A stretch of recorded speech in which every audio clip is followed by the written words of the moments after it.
Subscribe कीजिए टिकी हर्ष को और पाइए लेटेस्ट वीडियो सबसे पहले। प्ले स्टोर में चली जाइए। प्ले स्टोर में एक बात पहले नाइट मोड कैमरा, इनमें से कोई भी एप्लीकेशन आपको नहीं रहा होगा, बस night mode photo and video, इस पर आपको जाना है।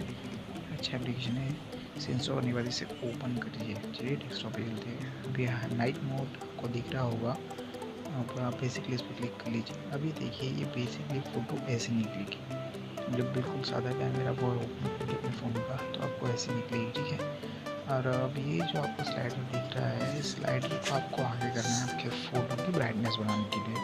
बिल्कुल नाइट मोड आपके फ़ोन में हो जाएगा दोस्तों, बिल्कुल आसानी से आप अच्छी फ़ोटो ले सकते हैं। बस इसमें थोड़ा बहुत नॉइज़ आएगा क्योंकि लाइट उतनी नहीं है और हम उसे ज़्यादा लाइट प्रोवाइड करें, ठीक है। और अब देखिए ये ओरिजिनल फ़ोटो के साथ ही हमें मोबाइल के कैमरे से निकाल तो ऐसा आएगा।